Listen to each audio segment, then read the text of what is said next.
Welcome everybody, Doug and Aleya here. It's been a while since we've done a YouTube, but now we're embarking on a new project. And the project is called I'll Bring You Soup. Aleya, how did we come up with the name for I'll Bring You Soup to name this project? You were doing a podcast with somebody and you were having a conversation with them about who do you really want to be in relationship with? And this person said, I want to be in a relationship with somebody that when I'm not well, they'll bring me soup. When I'm having a hard day, they are there for me to comfort me. When they're having a hard day, I'll bring them soup. And so I just had this visual of this woman lying in bed and she can't get up, she can't do anything. And her boyfriend comes over and he's like, what do you need? I'll bring you soup. And the image of that was just so compelling. And I was like, that is this beautiful, healthy, potentially healthy relationship. And what are all of the aspects that come into play when we're willing to bring somebody soup when they're not well?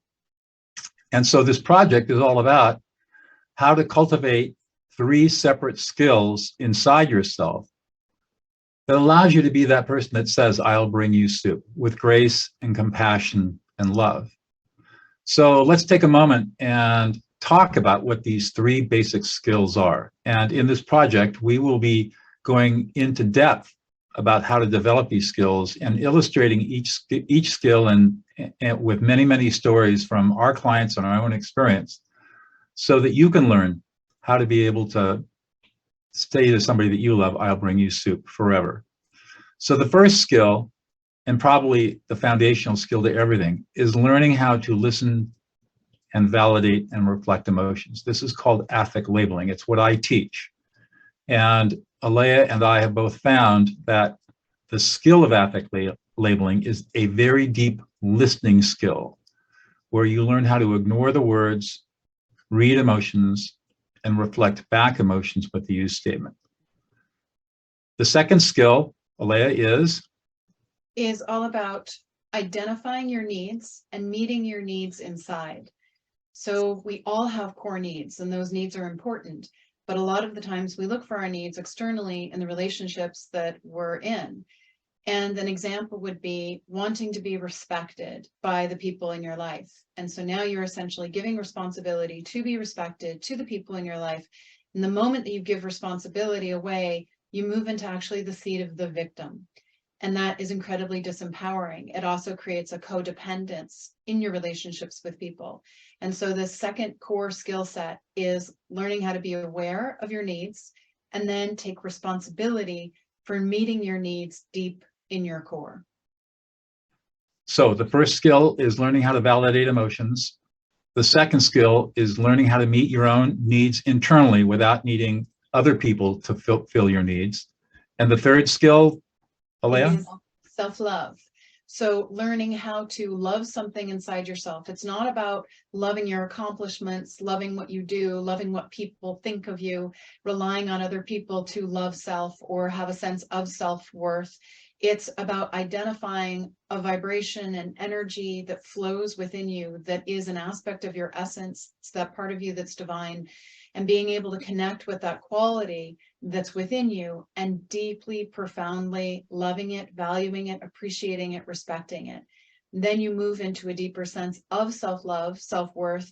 And when you are loving you, you then don't need to be loved by other people, and people actually end up loving you to the degree that you love yourself. So we will be taking YouTube videos here and explaining each of these different skills and teaching them so that you can start applying them in your life. But before we get into that, Aleya, you have so many beautiful stories. Can you share one story with us that you've heard from your clients who were able to master these 3 skills and be in a place where they could bring their partner soup? I'm actually going to pull from 38 minutes ago. We were in the kitchen and last night you wanted to make bread for a neighbor and you crafted this beautiful starter and then you put it in the oven, and I wasn't aware that you put it in the oven. And then this morning, when we were making breakfast for our guests, I was so excited to make the spring pan huevos rancheros that I turned on the oven without looking inside the oven, getting ready for the huevos rancheros spring pan experience. And then about 30 minutes later, I realized, we don't have time for the spring pans. So I turned off the oven and didn't even look in the oven. And then 30 minutes later, you come into the kitchen, breakfast is in full throttle, and you go to check on your beautiful bread in the oven that had been turned up to 425, and starter is supposed to just sit at like a warm 75. And your starter had turned into a mini loaf of bread, and you opened the oven, and I saw you open the oven, and I saw the shock, the awe, the upset, the frustration, maybe even a little pinch of anger because you spent so much time working on the starter last night.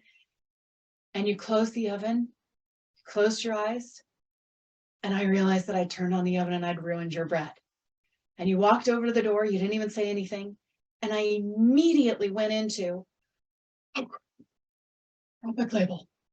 That was the first instant, not, I'm so sorry, please forgive me. Oh, Doug, or just get over it. Don't worry, it's just a loaf of bread. I didn't do that. I immediately went into, you're frustrated, you're angry, the oven got turned on, your bread got ruined, you spent so much time on it, you're really frustrated. And you took a few deep breaths, and I saw your shoulders drop.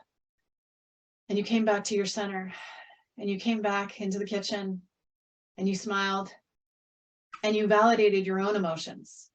And then you pulled it out of the oven, and you started exploring your starter. And you're like, wait, maybe this is salvageable. Your prefrontal cortex came back online. You were able to think more clearly because I spent 20 seconds just validating your emotions in your moment of upset. And I didn't need forgiveness from you because that would be me asking you to give me something. That's not your job. You're in a place of upset, not your job to soothe me when you're in a place of upset. My job to hold a safe container for you to be in your upset, to validate your emotions, to hold a space for you to go through whatever it is you need to experience. And it turned into a beautiful morning as opposed to a morning of you walking out of the room, leaving me and our guests. That's awkward. That's uncomfortable. It ended up being this beautiful morning of connection and love. And that's what it means when you say, I'll bring you soup. I wasn't mad at Aleya, by the way. I was frustrated at the situation because I had, when you make sourdough bread from starter, it's not a tedious process, but it's a long process. It takes about, for me to make a loaf of sourdough bread, takes about anywhere from 36 to 48 hours. And I was preparing this starter because a neighbor loves the bread that I bake and wanted to learn how to do it. So I had to make enough starter that tomorrow afternoon I can go over and with her starter that I made for her, plus starter that's ready to start turning into bread, to show her how to do it. And so this was the stuff that had been sitting in the oven growing and fermenting overnight. And 12 hours. Yeah, but I think we salvaged it. So it was all fine and it was all great. And but that's what we mean by saying, I'll bring you soup. I get a little bit of frustration, or Aleya gets a little bit of a frustration at a situation. We rarely get frustrated with each other personally. And the other person simply labels the emotions until there's calm, and then things settle down and they're not as bad as everybody thought it was going to be. And even if I had to start over, I just start over. It's not that big a deal. So that's a great story. Do you have any other stories, client stories, that you can share around how these skills that you've taught your clients have caused major transformations in relationships? Yes, there's a client that I've been working with for years, probably about 8 years now, teaching these very specific skills. And she has a partner, and he has an inability to control his emotions. He's got very little impulse control and not a lot of emotional awareness. And so he'll get triggered by something and he'll fly off the handle. He's got a bit of a temper. And initially, 8 years ago, when I first started working with her, she would get angry at him when he got angry. or she would completely and totally retreat and shut down. And so when he would go into an outburst, they actually would move into a state of deeper disconnection with each other instead of using that moment of upset to cultivate a deeper level of connection with each other. And just the other day, she was relating a story to me about Christmas and how they went to see his family. And his family all has quick fuses. And she was witnessing at the Christmas table him talking to his brother. And his brother has this incredibly quick fuse and has very different belief systems than her husband. And she saw the two of them interacting, engaging in a discourse that then very quickly escalated and turned into a huge argument of screaming and fighting that ended up the brother getting up from the table, flipping his plate on the table, throwing his wine glass at his brother, at my husband, at my client's husband, in the face, and walking out the door, jumping into his Lamborghini, and speeding off and leaving the Christmas gathering. So a little bit of drama. She sat in a place of peace and calm. She had an inner dialogue going on inside herself. Oh, they're really upset. Oh, they have this need to be heard. Neither one of them are deeply listening to themselves. It's not my job to fix his relationship with his brother. If I try to interact and engage and soothe or validate, they will instantly attack me. I don't feel strong and confident in my skill set to validate their emotions at this time, but I can keep validating my own emotions of witnessing these brothers fighting. So she had this huge inner dialogue that she shared with me, 5-minute, 10-minute inner dialogue while she's witnessing this experience, using all of the skill sets of meeting her needs internally, validating what she's witnessing, valuing her own self, honoring her own capacity and her own boundaries. And then when the brother storms off, her husband gets up from the table. She gets up from the table. They go to the bathroom. He is patting himself down, getting the wine out of his face. She closes the door and she very compassionately starts validating her husband's emotions. You feel totally disrespected. You feel shamed. You feel attacked. You don't feel safe. You feel rejected. And he initially is really triggered, really upset, fuming, but within 30 seconds, 45 seconds of her just gently, compassionately, with a very compassionate tone, validating his emotional experience, he simmers down and he starts to sob. He starts to get a bit weepy, and she just holds him and she comforts him in his moment of upset. She doesn't take responsibility for soothing him. She's just holding a container to soothe him and help him reconnect with himself, reconnect with his needs. And he then starts to feel safe enough to process all of these emotions, like waves of energy moving through him.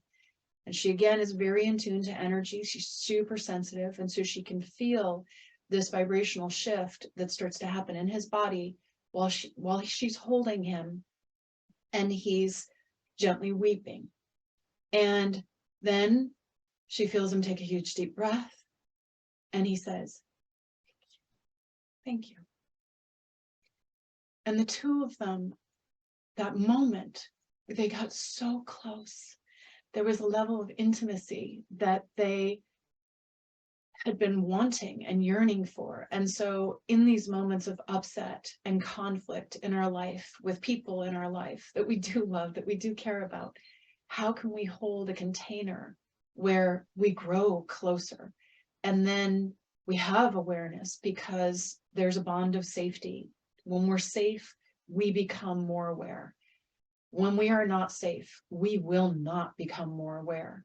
And only when we're aware can we shift our behavior, make different choices that are healthier and more connected.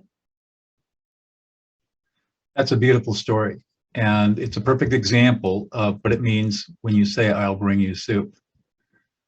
So we'll finish this segment off by saying that stay tuned for all the other videos that are going to follow. This is the I'll Bring You Soup project with Aleya Dao and Doug Noll, and we'll see you in the next video.